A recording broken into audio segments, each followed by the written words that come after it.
It's chains this week, and any engineer will tell you that a chain is one of the most efficient ways of power transmission that you can possibly get. Beautiful piece of engineering, but they operate on a motorbike in absolutely appalling conditions. They're out in rain and salt and sand and anything you want to throw at it. Awful. But the modern chain is a clever bit of kit. There's an old chain from my youth, as it were, just siding like a giant bicycle chain. It's like in keeping fact, hair look, clippings, isn't it? As your little girl grows up, you kept your chains, Jeff. Listen, there's a little Sorry. baby one for you, you see. Just a small chain. What was that off? Just a little baby bicycle chain. Sweet, isn't it? I thought you'd say that. So there's the beefy chain. That's a section off a chain for the ZZR here.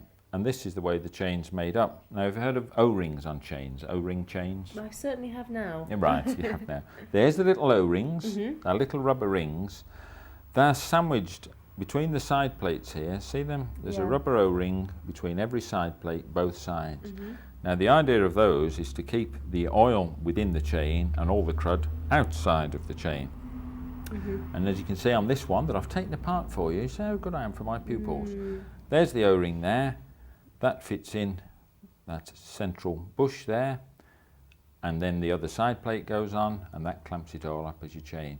Now this bit here is called a roller. That's the bit that interacts with the sprocket. That inner piece there is the pin, and that's the bush down the middle.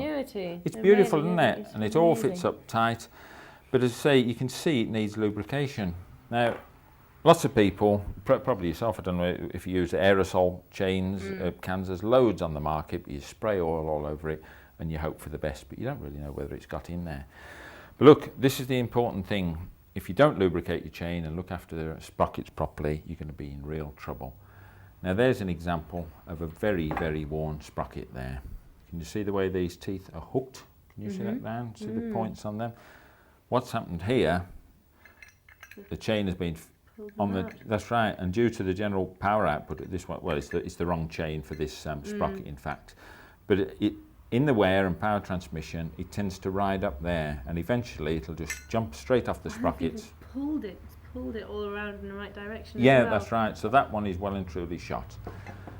This one is a used sprocket, but as you can see, the teeth are still in good order. So that one's perfectly serviceable. That one has had it. So keep an eye on your sprocket teeth.